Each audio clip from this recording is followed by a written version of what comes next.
Hi, everybody. My name is Zach Dailey-Payne, and I'm the moderator for this panel. Um, Session 10, so sleds, trails, and highways. And first, we got Like a Silver Balloon, Zeppelins in Alaska by Christopher David Adkins. He received his Ph.D. in history from the University of South Florida, where he currently teaches. He is a folklorist and has collected stories, songs, and traditions from his home region of Virginia Blue Ridge, as well as from Alaska and rural Florida. All right, are we good? You're good to go? Well, hello everyone. Coming at you, Florida. Coming at you from sunny Florida. I really would love to be there with y'all. I love Fairbanks. It's one of my favorite places on earth. It's nothing quite beats seeing the Chain of River at sunset. Unfortunately, duty called on the East Coast, and so here I am. But yes, indeed. Let's talk about Zeppelins in Alaska. You know that things are going to be great when something so bizarre is the headline. But ultimately, what we're dealing with here is, obviously that is the headline is Zeppelins in Alaska, and like a silver balloon, obviously is a old phrase meaning it's going to go over disastrously. That is actually from whence Led Zeppelin, the band, got their name. Um, but we have to go back if we can put ourselves here in the mindset all the way to the turn of the 20th century, and this is a time when anything is possible. We were building the Panama Canal, we had built the Erie Canal decades earlier. There is every um, possibility that anything that is possible is possible.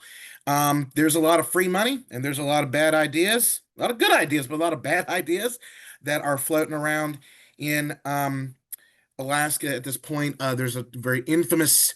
I actually tracked down the original advertisement for it, but there's an infamous story which is related in Pierre Burton and other sources about a company where you could invest in gophers. That's right. Gophers will find that gold up in the Yukon. So when we think Zeppelins, it's sort of not exactly a stretch. But what we're dealing with here is sort of a cul-de-sac. I believe the journalist Michael Mooney in his excellent, although a little factually dubious book on the Hindenburg, he actually calls it a meander in the river of technology. When we think of Zeppelins, they're so absurd. They're the very first thing that we think of is the Hindenburg and oh, the humanity, and it's this giant bomb that's going to blow up in in the skies over New Jersey.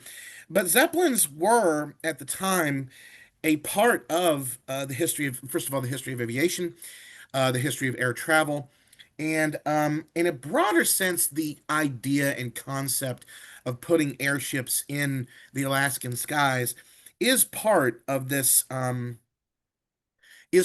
long, long tradition. There we go. Good Lord, I was blasting myself with light. Of this long, long tradition of aviation in Alaska, and indeed trying to solve the problems of transportation in what was then the District of Alaska, which is very soon going to become the Territory of Alaska. Um, at the time, and actually this paper was an outgrowth of my dissertation on sled dogs. Big shout out, by the way, to Dr. Schneider and to Aaron Burmeister. I'm really looking forward to those presentations if I can get to them. Um, um, but yeah, sled dogs obviously are going to be the mode of transportation in Alaska. They're going to be this way until the aviation age of the 1930s. And throughout this period, people love sled dogs. It's the symbol of Alaska. It's the thing that all Alaskans agree upon. They don't pollute. They're beautiful to look at. They're photogenic. They make excellent companions and pets and so on. But here's the thing: they're slow, and and you can't improve them. Um, in fact, there's kind of a little sidebar here. There's actually a lot of controversy today. You may have heard of it in the modern Iditarod about okay, these dogs are super fast, but they're not sled dogs. They can't stand the Alaskan winter. So, and at the time, this sort of selective breeding would have taken years, it would have taken generations, and it just wasn't something that was going to happen. So there's all kinds of ideas at this stage. A railroad obviously is going to be the big one, but legislation is going to be very slow. We have the whole thing with the Cordova Coal Party because they're so mad about the fact that they can't mine their own coal due in part with a lack of railroad. So solutions. Now, like I said, this is the beginning of the 20th century. Nothing is crazy. Nothing is outlandish. Everything is permitted. Hell yeah, let's put a Zeppelin in Alaska. Why not? Um, and we kind of get which kind of arrives at what historiography we're working with this paper. As I said before, this is an outgrowth of some excised material from my dissertation. The dissertation itself is on the rise and reign of the Alaskan sled dog. And if I may, the only source that I could really uh, look at is this book, which is The Realm of Ice and Sky by Buddy Levy. It is essentially what this paper is doing is building. I suppose it's the first shot over the bow of a new historiography about early and unsuccessful attempts of aviation in Alaska. Zeppelins would, of course, cover that. It is, of course, a little wide of the mark to call it historiography.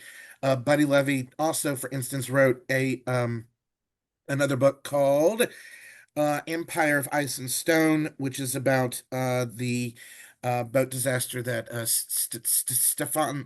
hope I'm pronouncing his name correctly, Stefansson was in.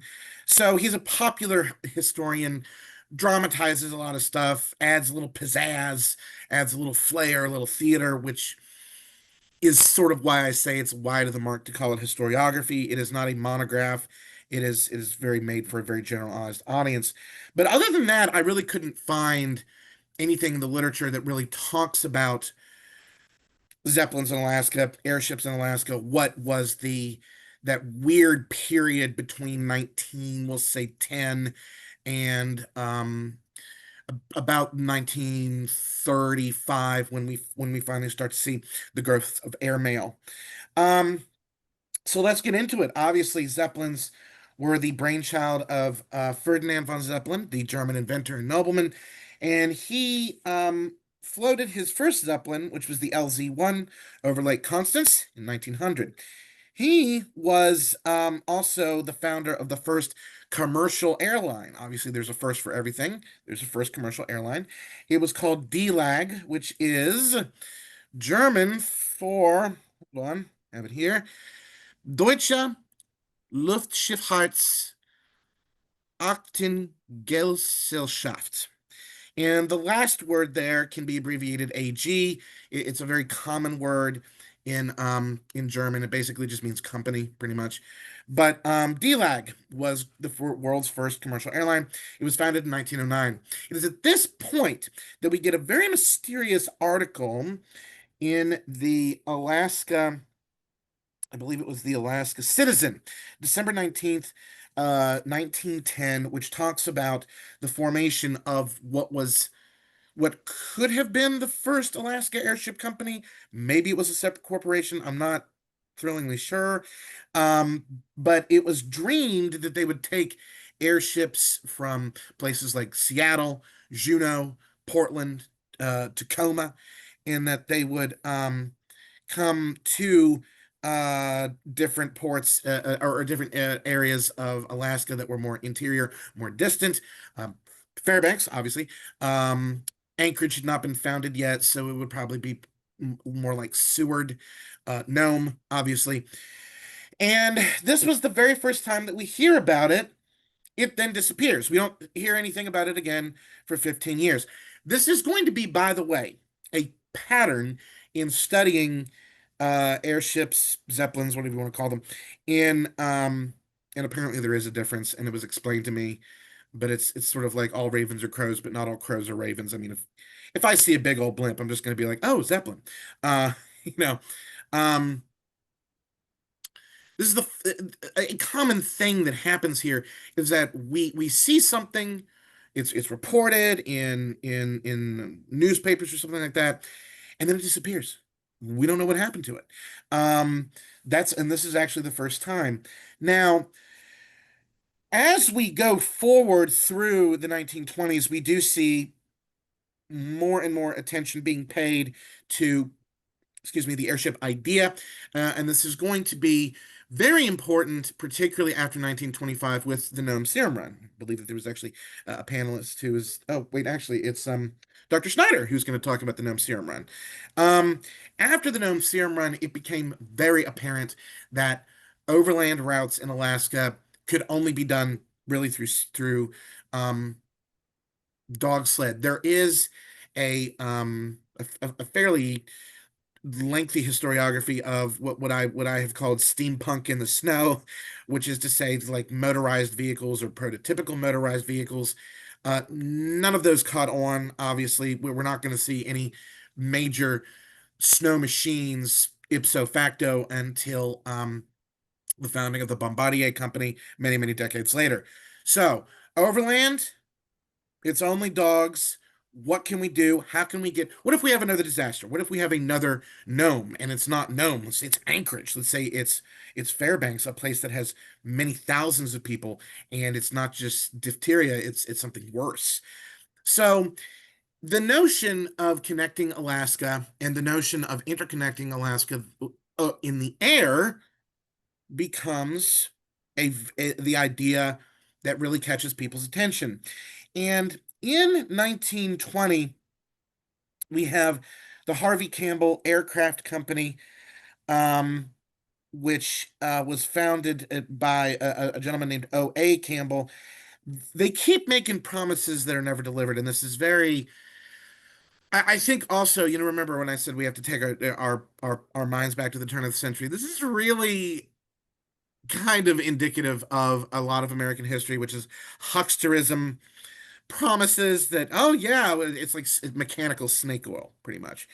Um, so O.A. Campbell thinks that he can get stuff in the air by 1923. Obviously, this doesn't happen. Then we hear from him and his company, which is now called the Alaska Airship Company. Is it the same one from 1910? I don't know. And the reason that I don't know is because finding a paper trail for these companies is difficult. Some of the records were either vanished. We can imagine that some of them, if they didn't exist, then we can also perhaps imagine that they were reported on as some sort of rumor, or maybe somebody was going to like do like napkin math in a bar somewhere and say, "Hey, I'm going to form this company," and obviously it goes nowhere. Before 1925, there are scattered reports in Midwestern news, and the reason that I've got this white blast is because I have the website up right here. There was in 1916, there was a report in Midwestern newspapers that they were going to, out of Illinois and also Indiana, that they were going to build airships to transport gold. Okay. Gold is heavy, y'all. All right. Um, and then that they were also going to do mail. And this is well before, by the way, uh, the Ben Elias and his efforts to bring airmail to Alaska. This is about 7 years before that. These go nowhere.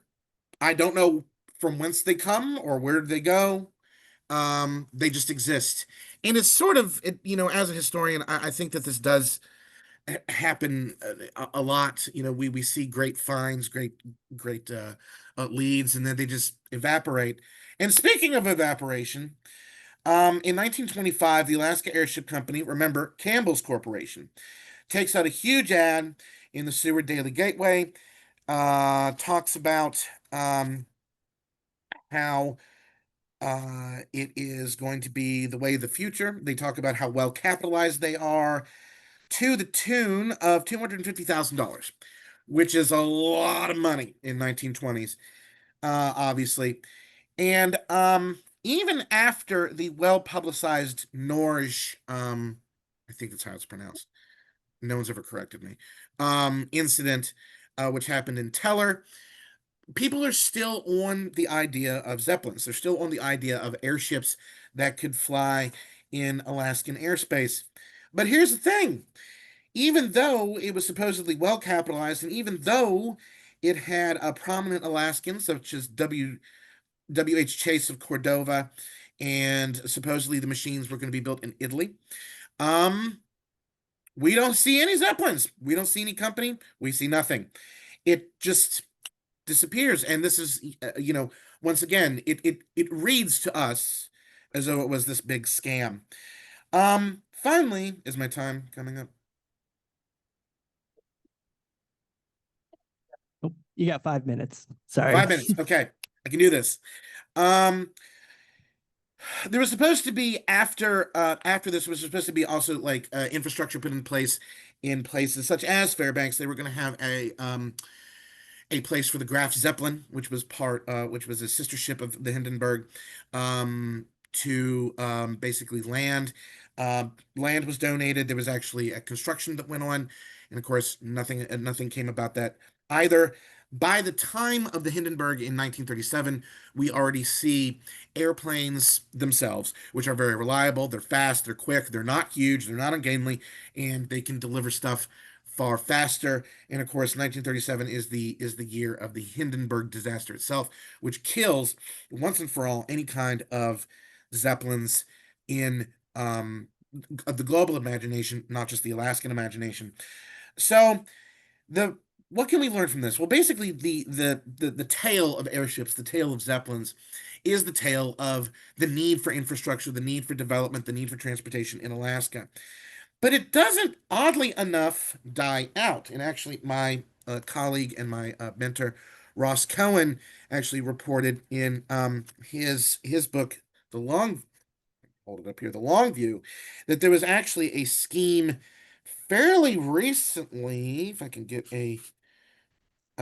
yeah, in the 1970s, that they were going to still use airships, this time to ship petroleum. Again, gold is heavy, gas is heavy.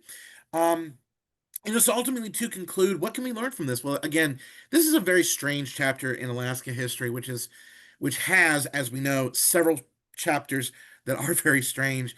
But this one in particular is, as Michael Mooney says, it's a meander in the river of history. It doesn't go anywhere. But it does tell us a great deal about the hopes and wishes of Alaskans at the time. They wanted to interconnect Alaska territory. They wanted things to move swifter. They wanted to be modern. Zeppelins, we have to remember, Zeppelins were the height of technology at the time. And there was nothing to tell them that they were dangerous. Obviously, the Norge incident should have clued people in that maybe the Arctic is not the best place for a rigid airship. But it tells us a great deal about what could have been and also what the desires were. Ultimately, the aviation revolution that takes place that overthrows the sled dog is sort of the need or the desired need for Zeppelins sort of stands godfather to it because it was the final way that Alaska could interconnect past the sled dog, get this big territory all together, the dreams up in the air.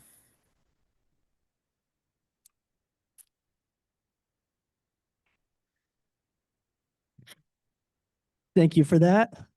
And next up, we have Mark Rice, and he has a PhD in history from Ohio State University with a field in diplomatic and international history. Since 2014, he has been a historian with the state of Alaska, first with the Office of History and Archaeology, and currently with Public Access Assertion and Defense Section in the Department of Natural Resources. And give me a moment while I set up the slide.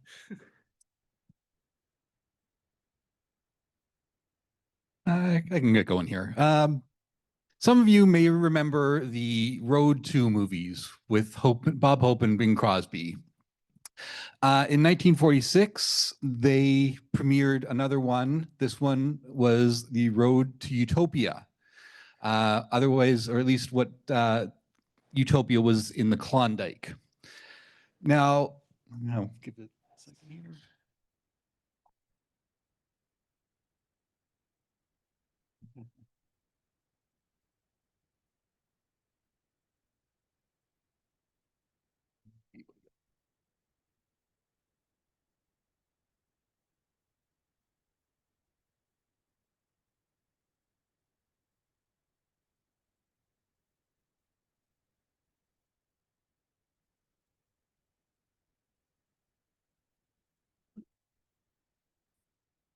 Oh, yeah, that's odd.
All right.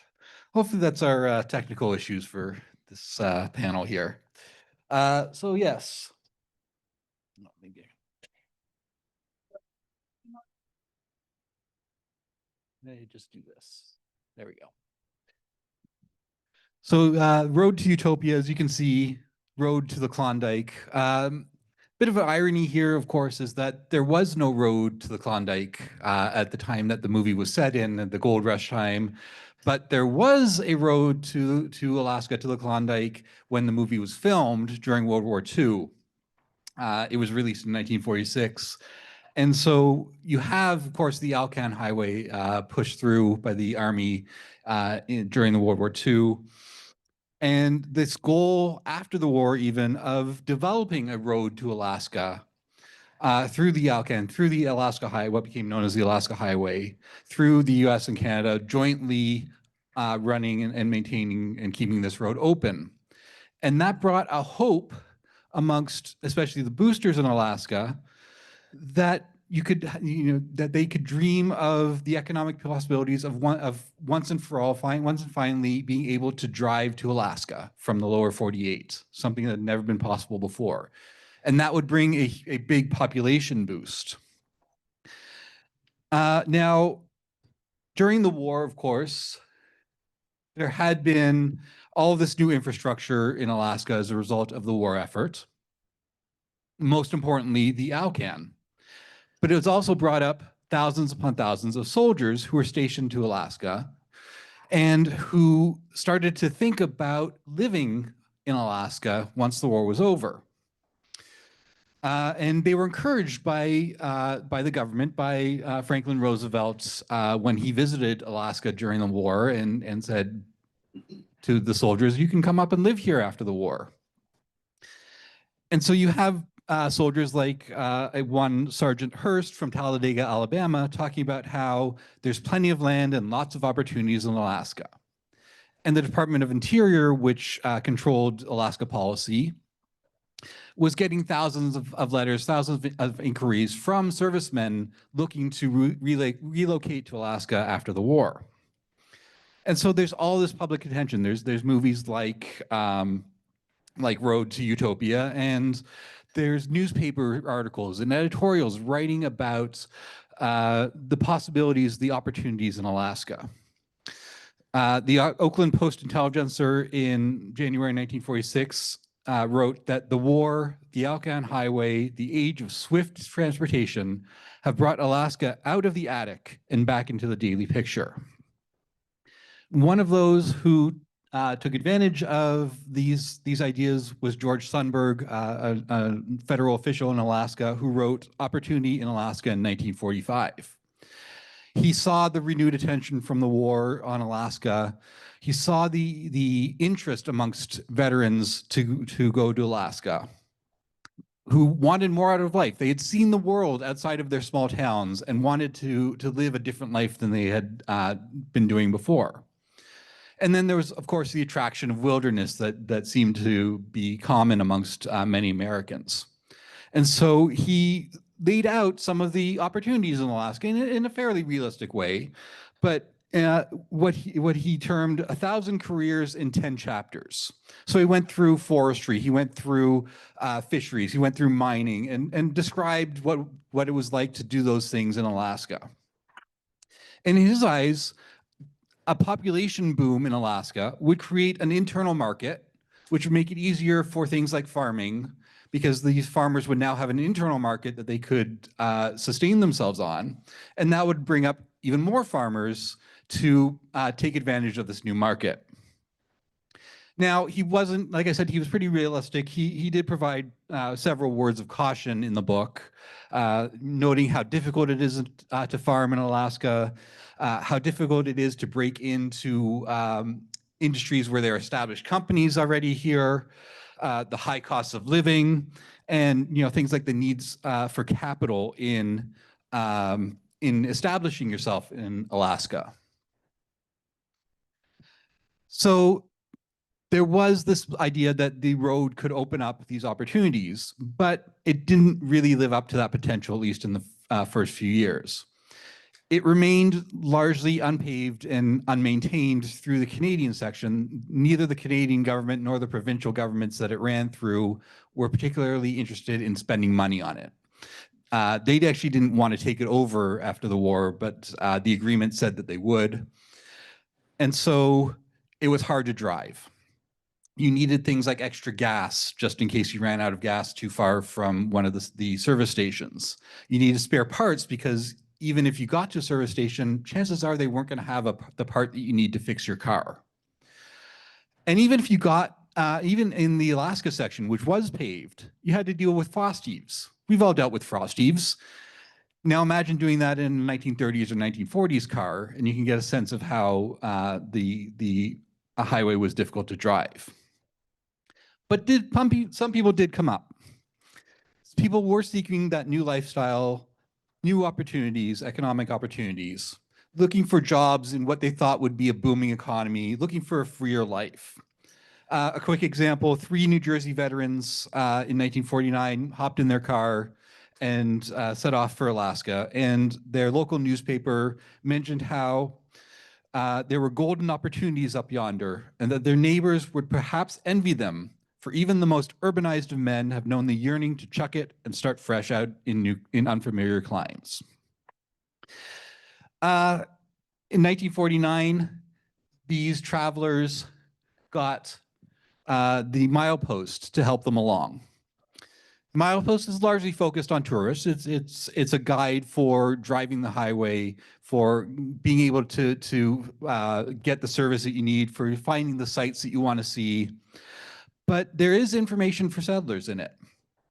And one of its goals was to counter the careless and inaccurate reports on Alaska about how, that left visitors amazed by the modernity of Alaska cities when they got here.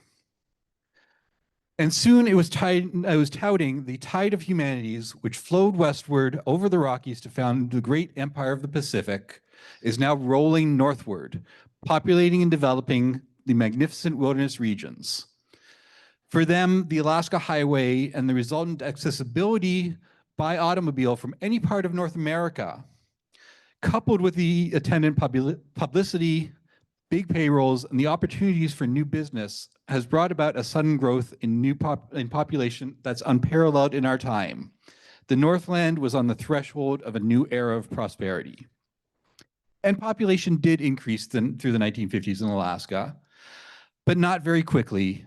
And a lot of it was military population. And so it was cycling through their stints here. Statehood and the debates over statehood brought new attention to Alaska. By the, let's see where we're at here. Scroll down a bit.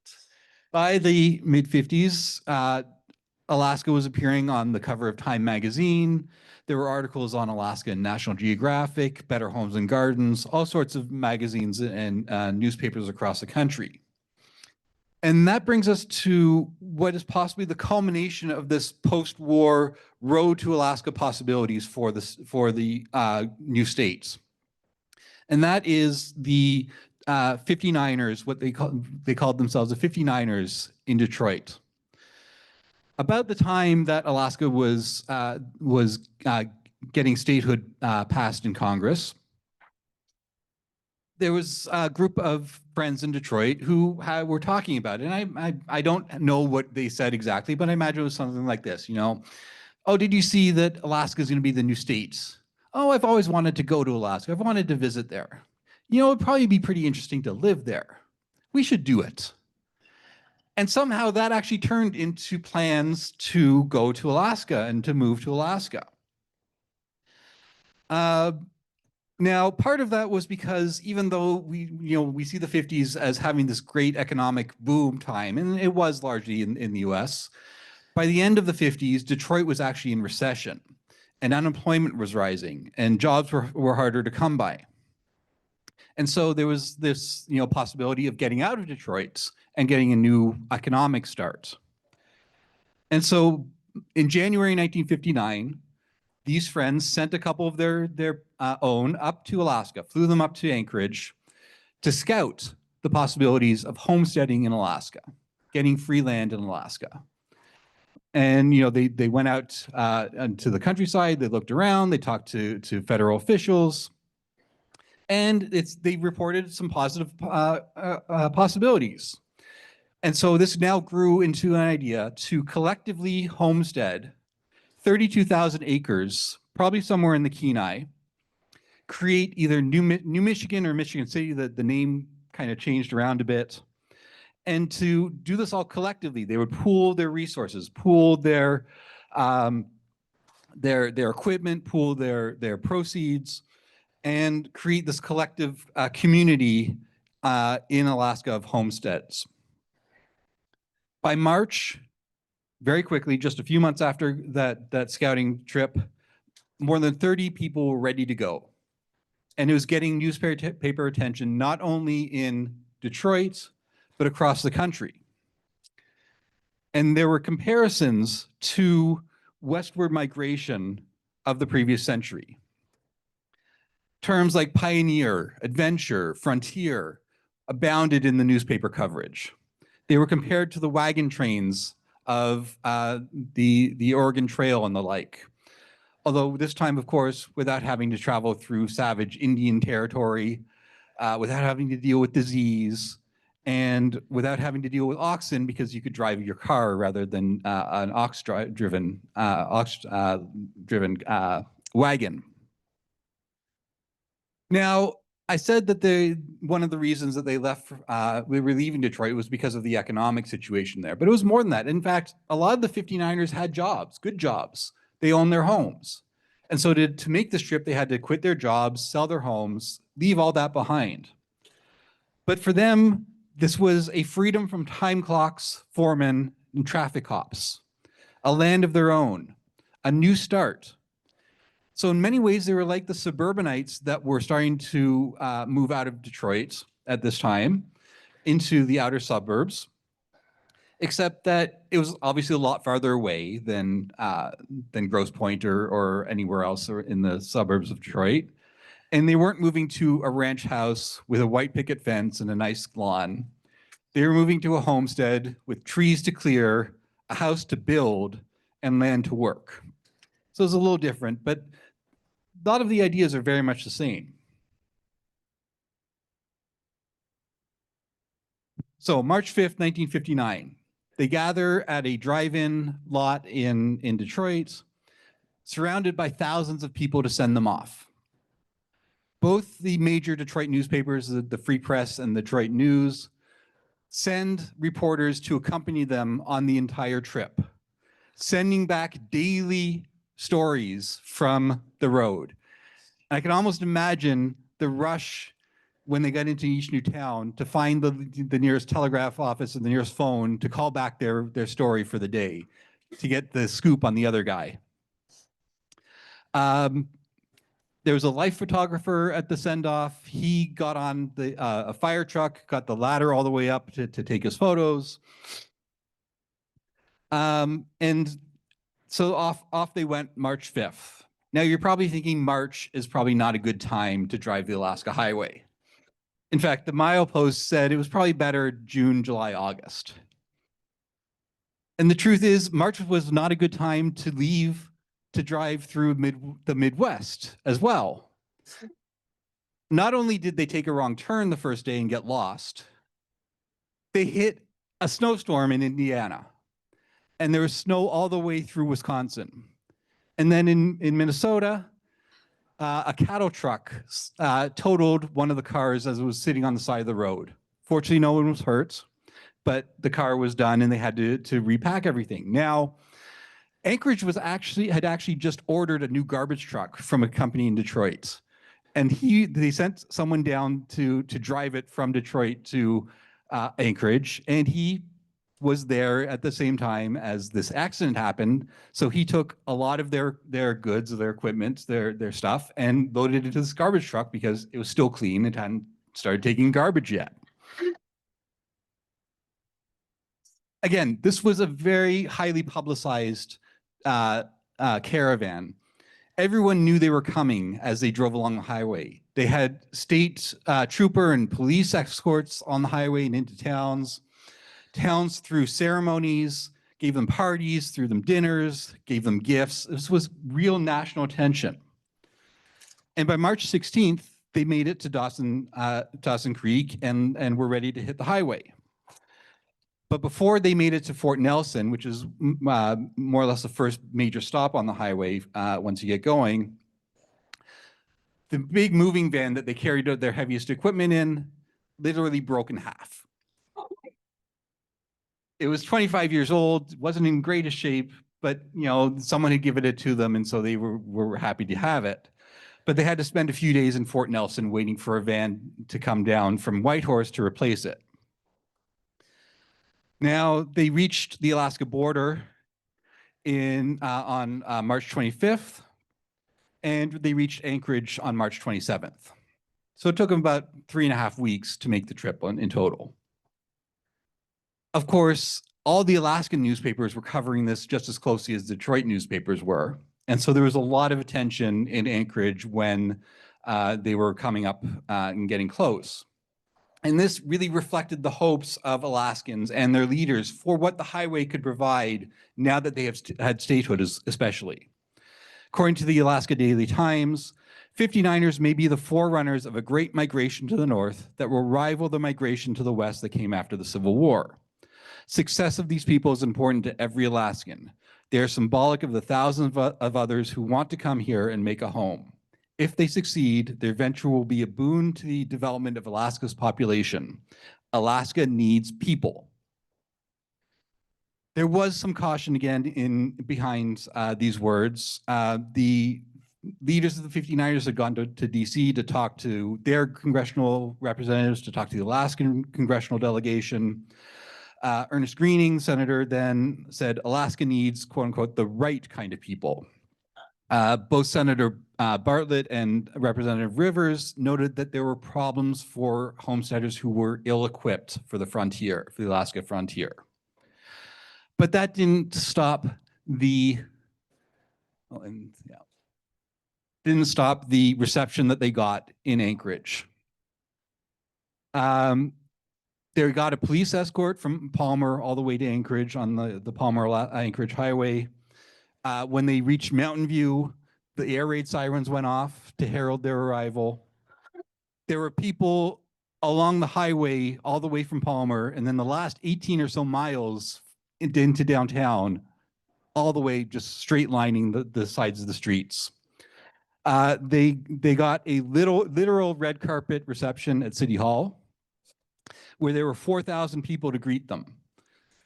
Speeches from Muktuk Marston, who was the head of the welcoming committee, from the mayor, the general manager of the railroad, all the civic leaders.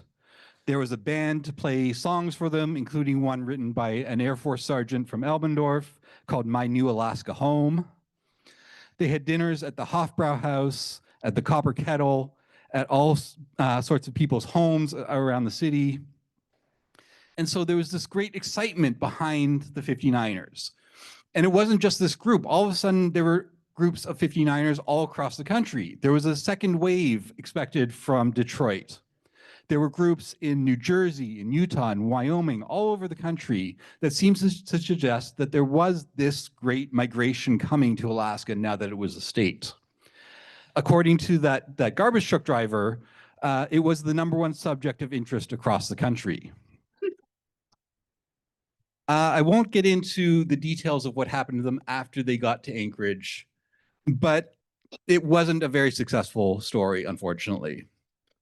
It turned out that there wasn't enough land available in Kenai, at least good for farming, for them to collectively homestead together. Some of them stayed in Kenai and tried it on their own.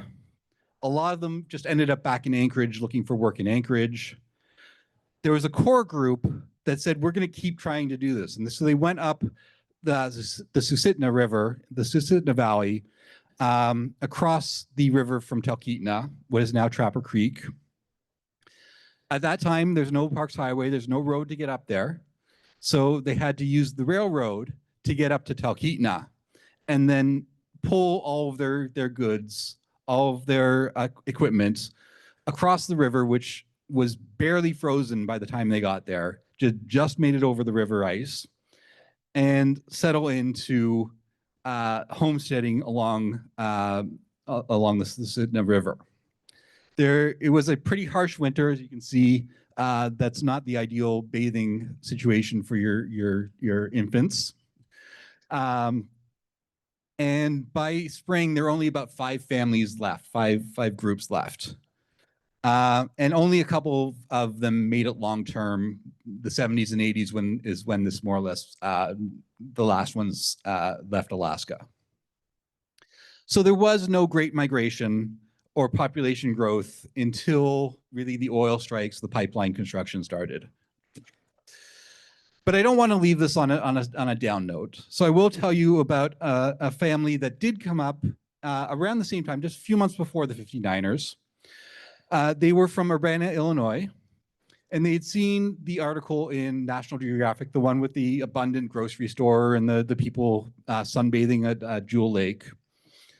And they decided that they didn't want to live in Illinois anymore, and Alaska would be a good place to raise their kids. So they loaded up their car and put on a huge trailer to tow behind it. And they had a pretty good journey, relatively speaking, up the highway. You know, their trailer flipped outside of Lethbridge, Alberta. Another point, they lost the trailer tire. They had to go through a whiteout or two.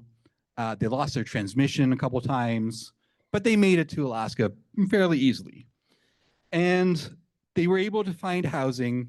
They were able to start jobs. He was an insurance adjuster. She was a geologist. So they got involved in the community. They became community leaders, eventually members of the city council, involved in the university, leaders of the university. And you're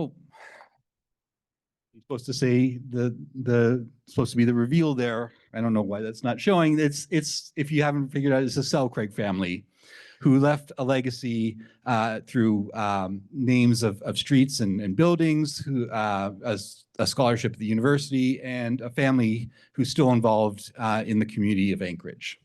Thank you very much.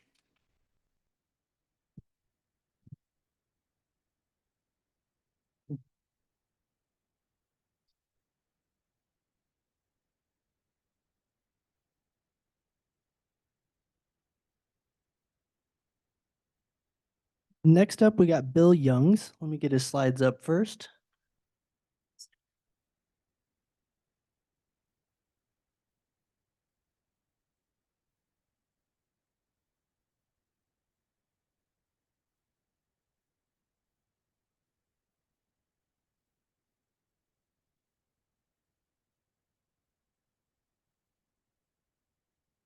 Yeah, so Bill Youngs is the senior faculty member at Eastern Washington University, where he has established an endowment for national park studies and teaches 3 history courses related to national parks and the American wilderness. He has published 5 books.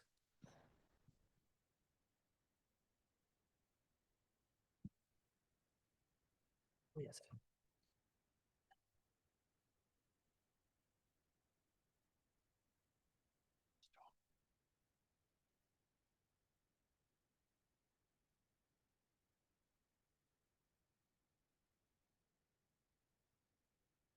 Thank you, Zach, and thank you, Mark. If you guys think you've seen some hard traveling, you ain't seen nothing yet. I just need to.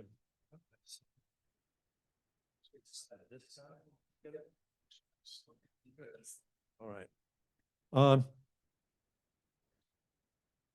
A few days ago, I read a draft of this paper to my children, and they said, in effect, "That's fine, Dad, but where's your thesis?" This is a potentially devastating critique for a PhD trained university professor, even with dozens of years of tenure. In graduate school back in the 1960s, we were taught to stand in awe of Frederick Jackson Turner, whose famous frontier thesis taught that the existence of open lands in the West had made possible American democracy. Be like Frederick, we were told. Ask and answer big questions. During my career, I've written thesis-driven books and articles, including a paper I delivered last year at this conference in Cordova, where I sought to explore the controversy over indigenous hunting and gathering traditions in Glacier Bay, highlighting the perspectives of both the Alaskan natives and the National Park Service. But, I've written this current paper in keeping with another goal of historians: tell stories, aim to describe faithfully persons, places, and events. I am currently working with Greta Helfenstein, who presented papers this year and last year at this conference, and with Brian O'Reilly, who presented last year. I'm working with them on a large anthology of Klondike voices. From our draft compendium, I've chosen the voices of 3 representative Argonauts. Robert Medill will take us from the Midwest to Skagway. Then William Haskell and Tappan Adney will take us up the Coast Range toward the gold fields via Chilkoot Pass and White Pass, respectively. The rush for gold began in August 1896 when ships arrived in San Francisco and Seattle with miners who had accumulated millions of dollars worth of dust and nuggets in the region of the Klondike. At any time, this news would have created a sensation, but even more so during the mid-1890s when the United States was suffering the worst depression in the nation's history to that time. During that decade, hundreds of banks failed, dozens of railroads defaulted on their loans, and the unemployment rate reached 20%. The Klondike might offer a lifeline to the unemployed and underemployed. As Pierre Burton writes, in the first week, hundreds quit their jobs. Within a month, tens of thousands had followed, and streetcar operators deserted their trams, policemen their beats, and pastors their pulpits. As we learned last night, magic lantern shows across the country told the story of Klondike riches. Robert Medill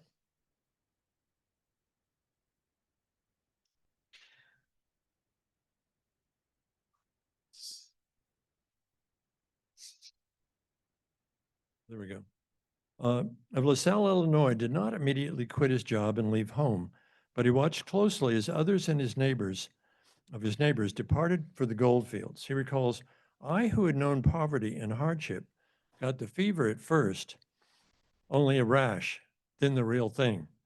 He fantasized that the returning miners had simply run out with their picks and dug out nuggets as big as their fists. Anyone can do the same, he reasoned. In August 1897, he and his brother gave up their jobs and hit the trail. On the train out of Chicago, they garnered some unwanted attention when news spread that the brothers were on their way to the Klondike. Medill reports one fat old duffer down the aisle, upon hearing the news, said with a groan, "God help them." Undeterred, the brothers continued to Seattle, where the city was ablaze with Klondike fever. Great streamers were stretched across the streets, screaming in lurid colors, Klondike this, Klondike that. They spent several days buying supplies, then went to the Willamette, a 225-foot steamship. Medill writes, "What a sight that dock warehouse was. Outfits for 200 men, all standing in separate piles, 6 to 8 feet high." Steaming northward, he reveled in the exquisite beauty of the landscape, green mountainsides, white cascades, and eagles soaring above. North of Juneau, the ship passed near a glacier, and the brothers got one of the thrills of our trip. Great segments of ice broke loose and crashed down into the water as we passed. After several days of travel, one morning they were awakened by a loud creaking and clanking of chains. The ship was dropping anchor off Skagway, Alaska.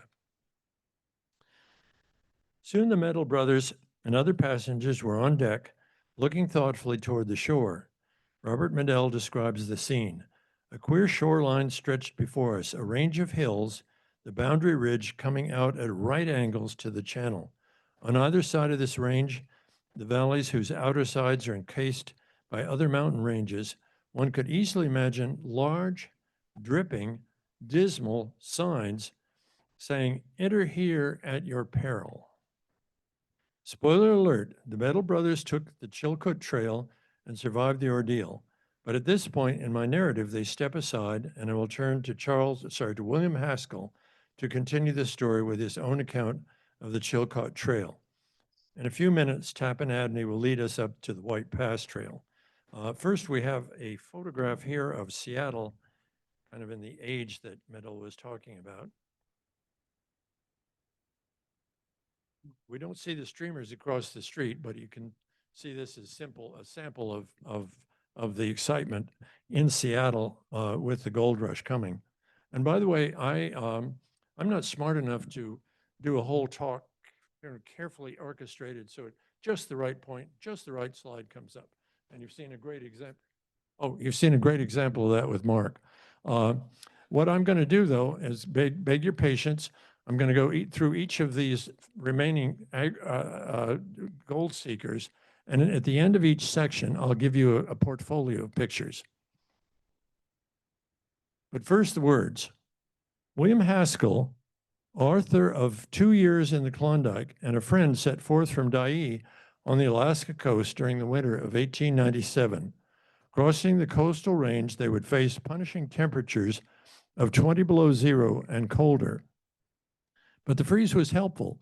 It allowed them to pull sleds up the frozen Dyea River with their goods, avoiding the many fords they would otherwise need to cross after the spring. This route had been pioneered by Chilkat Indians decades earlier in their trade with natives and with Hudson Bay employees in the interior. The Chilkat had guarded the pass fiercely, not allowing anyone but themselves to travel up and down, except in the case of native slaves whom they captured in the interior and brought back to their coastal homes. Whites were prevented from using the trail until about 1880. With the Klondike Stampede, many Alaska natives made small fortunes packing miners' outfits over the pass, 20 cents or more per pound. The trail began in Dyea and climbed about 27 miles to the summit. During the first few miles, the rise was gentle, and the partners could pull 400 pounds each on sleds over the frozen Dyea River. Haskell writes, on either side, high up in the mountains were small glaciers, cutting down through the scraggly growth of spruce and hemlock. Back and forth through this desolate valley, we tramped continually, meeting others engaged in the same work. They needed to walk back and forth because one trip was not enough to carry all of their supplies. Canadian custom officers at the top of the pass would weigh their outfits, requiring each stampeder to carry at least 2,000 pounds of goods to avoid famine in the goldfields. The two men tramped mile after mile through the snowstorm. Yet, Haskell writes, there was a novelty in the experience which was exhilarating. And part of the fun of reading these journals is just this combination of hardship and fun that they often experienced and expressed. 20-some miles above Dyea, they reached Sheep Camp, a tent village where the real climb to the summit began. So far, they had averaged only a climb of about 20 feet per mile. Haskell described the sheep camp as a favorable place to discover the differences in men and to see what some women are made of. He saw one man who was nearly paralyzed with fear at the sight of that great climb of 3,000 feet, pleading piteously with his wife to turn back, while she, and this is Haskell writing, bustled about their snowy camp in the bitter cold, constantly wearing a smile and cheering up her forlorn mate in every possible way. Haskell encountered other courageous women on the trail, so many, in fact, that he came to this conclusion. I began to account for it as the natural result of an escape from the multitude of social customs and restraints which in civilized society hedge about a woman. She steps out of her dress into trousers in a region where nobody cares. Her nature suddenly becomes aware of a freedom which is in a way exhilarating. She has, as it were, thrown off the fetters which civilization imposes. And I think here of Rosie the Riveter in World War II. When Haskell arrived at Sheep Camp, a great storm was raging, and no one dared hike further up the pass. It was ferociously cold, but at last the clouds passed away, Haskell writes, and the little camp was alive. The summit was only 4 miles away, but those 4 miles were brutal, with an ascent of about 3,000 feet in just 4 miles. The last climb of nearly 700 feet from a small level area known as the Scales was the hardest of all. This section came to be known as the Golden Staircase. Here steps were cut into the ice and snow, and taking the pack up one was compelled to lean forward and use his hands on the icy steps. Haskell writes, it was drudgery in its simplest form. 100 pounds was the most that either of us could take. And I couldn't believe that, thinking only 100 pounds up a 35-degree slope. They were made of something we don't necessarily see all that much now. And then it required an hour to cover the 700 feet to the summit, which were generally found covered with a blinding snowstorm and bathed in ice fog. They repeated this climb 40 times because they had to carry loads they had to carry the full 2,000 pounds per person. He and others found a quicker way down. Nearly everyone fortified the seat of his trousers by sewing on a piece of canvas. A trench descended all the way back to the Scales. One would sit down in this trench at the top and just hold his breath till he struck the bottom. After aware that the experience began to have a flavor of true sport, and the more we tried it, the better we liked it. Most Klondikers pushed up quickly from the summit of Chilkoot Pass to the Yukon interior and Lake Lindeman, where they would clear Canadian customs. But Charles Haskell paused to enjoy the view. The clouds have blown away for a time. The whole scene lies under the fierce sunlight of Alaskan April day. And what a picture. It seems not of this world. It is so strange, so unique. Almost at our feet is the little armlet of the Pacific, which we left nearly a month ago. And beyond that, snow peaks and their shining glaciers. And here are some pictures of that section of the trail.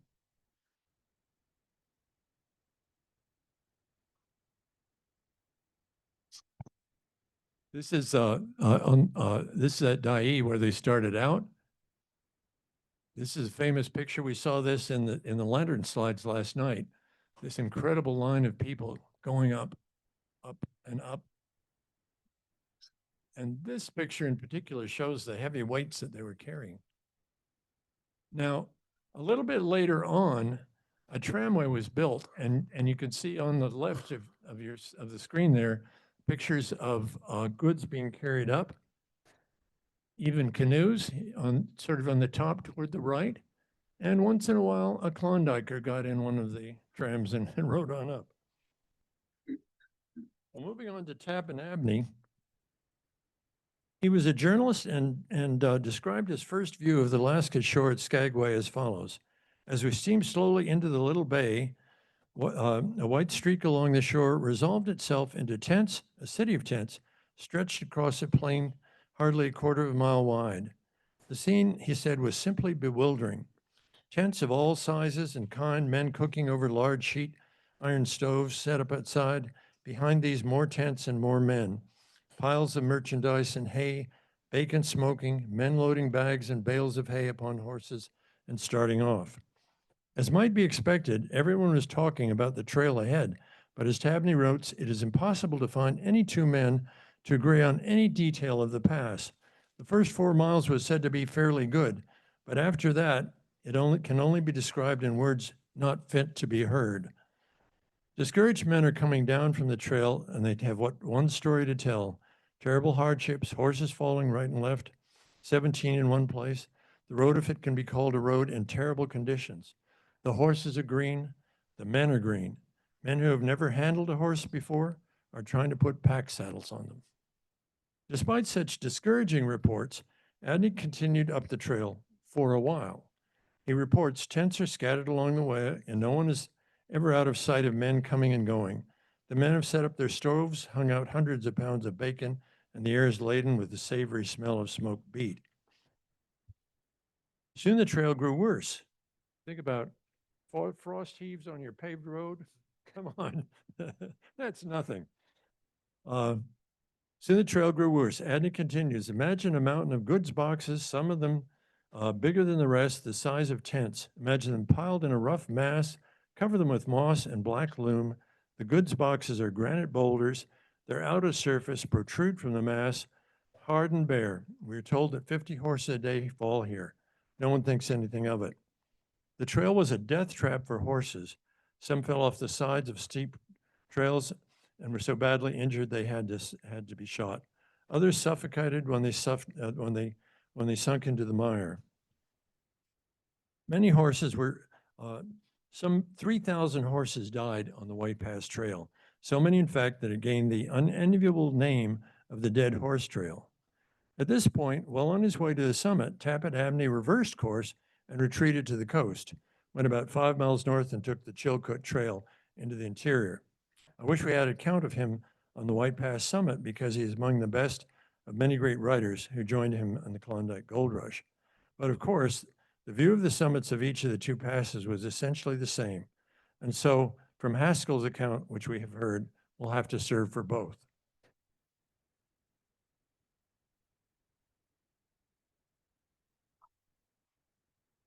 And this is on the White Pass Trail.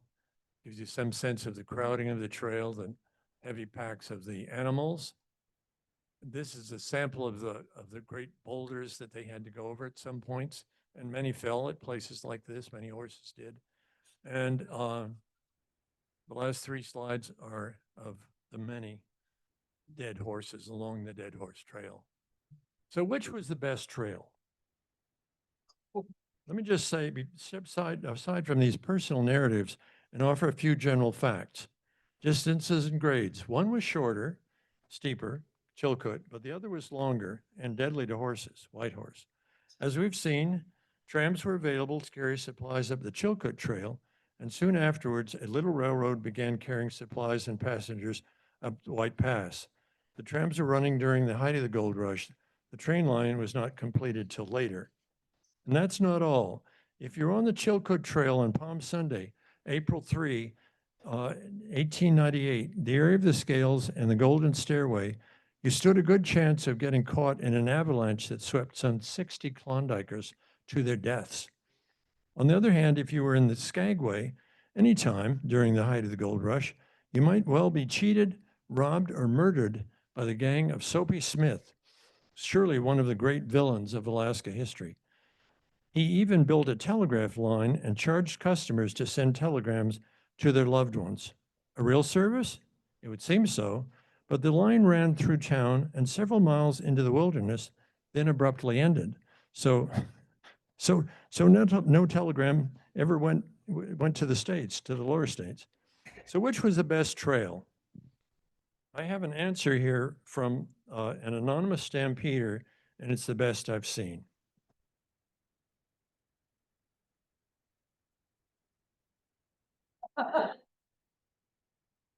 You.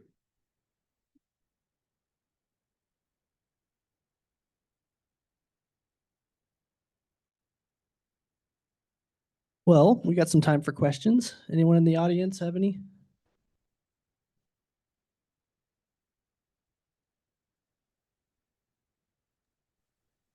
Yeah, this is for Mark. I don't recall hearing a number, but was there an estimate over the total number of 40 miners that, or 50 miners that attempted the journey, and then how many actually made it? So it's a little tough because the numbers kind of went up and down. People left, people joined, not only leading up to departure, but after departure as well. So the numbers roughly around 35 to 40 made the trip. And again, I'd have to look in my notes, but by the end of the year, there were, I think, 15 to 20 left, who tried to stay out that winter. And then for the ones that followed, the numbers are who knows? They're just completely random. Any more questions? I actually have a question, if that's okay. Yeah, go for it. Sure. So, Dr. Youngs, I actually am well acquainted with Metal, or however you pronounce his name, as well as Adney, because of their voices during the Klondike Gold Rush. I wanted to get some clarification because I had quoted him, um, and this is in the context of the dead horses, and because it was in my view, at least, it was the failure of the dead horses, which uh or excuse me, the mass failure of horses, which led people to adopt um sled dogs, and sort of take a fresh look at sled dogs. But Robert Metal said that he had 10 days in that awful canyon to come 9 miles, is what I had quoted him. I wanted to be very, very clear.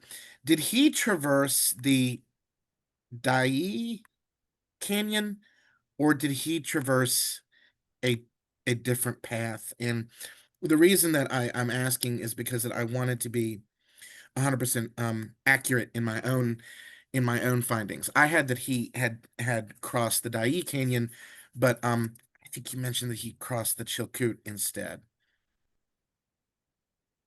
Actually, those are the same. I'm sorry, sir, I can't hear you. Dai is the town at the base of, and it's the Dai River that runs up Chilkoot Pass. Okay. So you're right on both counts. I mean, it was one pass. It's just different names for the same pass. I see. So if I had said that he had traversed the Dai Canyon, I would be correct. Yes. Great. Great. Thank you. Okay, I'm glad I could help on that. No, it was actually really cool to hear these names again. The Klondike, and one cool thing about Soapy Smith, there was a lot of dogs imported into the Klondike that had no business being there, but they were going to be used for sled dogs. So Soapy Smith actually started this Adopt a Pet program, and everybody commented on how this absolutely sociopathic murderer is just bursting with puppies and like trying to like, and it's really weird. Apparently he loved dogs more than he did people.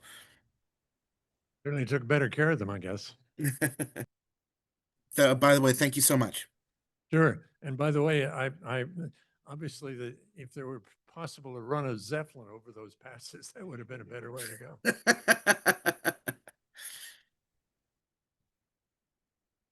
So back to the Zeppelin question, back for Christopher. Yes, Wasn't yes, there ma'am. one that actually did fly across the skies of Alaska, land somewhere? Yeah. Bethel or It was called I've been pronouncing it Norge, rhymes with forge. It's spelled the same way, Norge, but I've been mispronouncing a lot of Alaskan words. I was saying Sepala, and apparently his name is Sepal, whatever.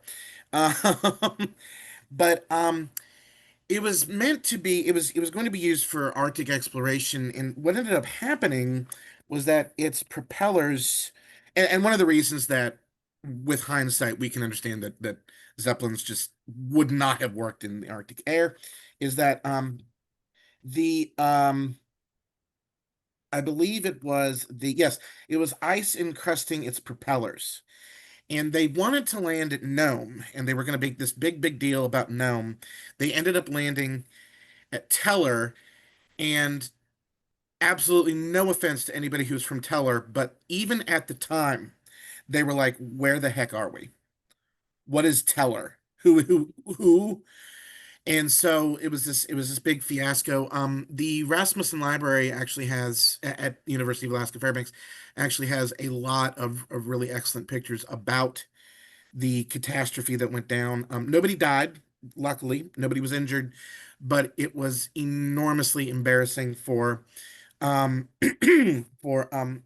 Arctic exploration.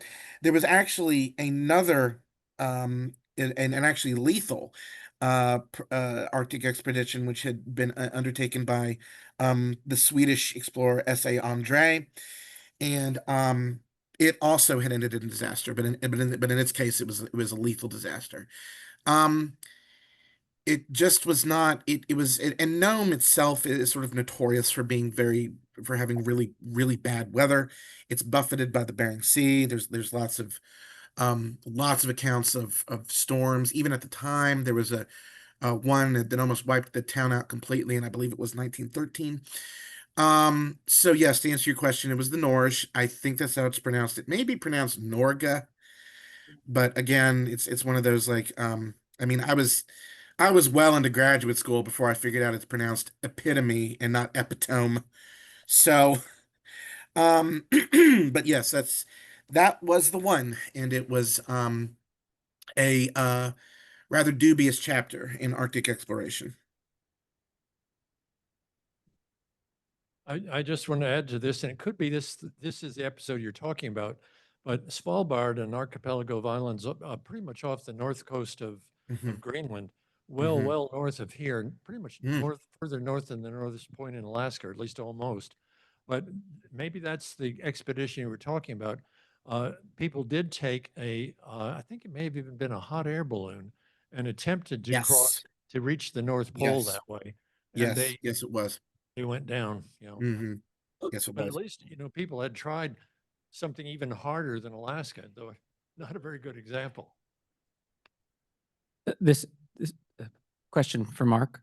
How did you happen upon this story? Did you know this narrative, or you just get bits and pieces and went down the rabbit hole? So I did choose this topic, the broad topic of the Alaska Highway and the idea of sort of the road to opportunity um, for the conference. And then I started researching, and I'm going through newspapers, and I came across these 59ers, and yeah, there was a definite rabbit hole, because we're talking about, like I said, daily coverage from more than two newspapers. Um, Oftentimes two or three articles a day. So it was a lot of digging through those and trying to find what people were thinking, why they were doing it, and what their experience was like. Follow up to that, and maybe you'll were you able to, unlike some of the other speakers or presenters, were you able to find any survivors or children who are on this journey in your research? Yeah, I believe there are a couple of descendants living in Talkeetna.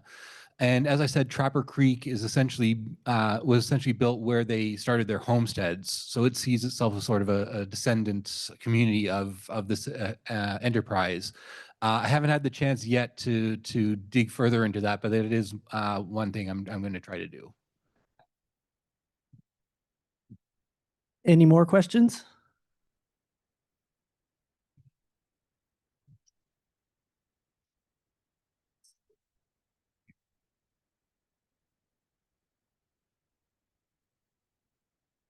On the Alcan, I was just interested, you said on the Canadian side it wasn't paved and pretty remote, but did they have much along the way in the way of services at that point? Or was it much more primitive than once you got crossed into Alaska? Or what was kind of the state of affairs in Yeah, Canada? the services weren't too bad. You didn't have to go too far between gas stations. There were lodges, there were camps where you could stop and refill what you needed. Some of them were pretty primitive. A lot of the descriptions I get, you see, are of leftover World War II and highway construction camps, where outside it's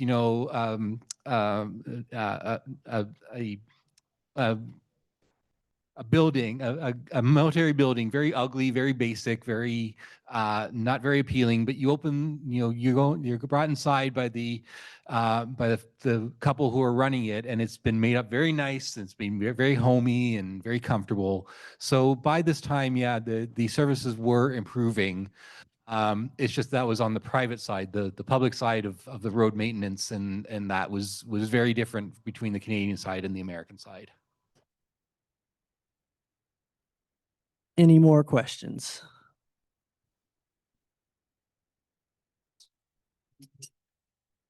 All right, my question is also for Dr. Rice. As far as the gender dynamics go for these folks that are taking these journeys, I know that at the end of the 19th century, it was mostly men that were doing this.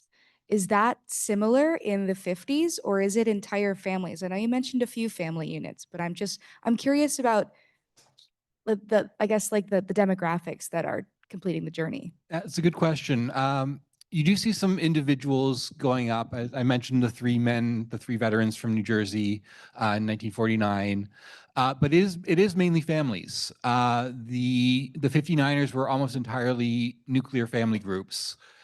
There was one young woman who went up on her own, and she was very much singled out in these reports as being the one single woman going up on this trip. There were a couple of single young men. They got some attention from the newspapers as well, but not nearly as much as she did. She was one of the ones who went to Anchorage after the initial failure, and she, I believe, married a soldier from on base, and I lose her story there. Anybody else? Well, let's have a round of applause for our panelists then.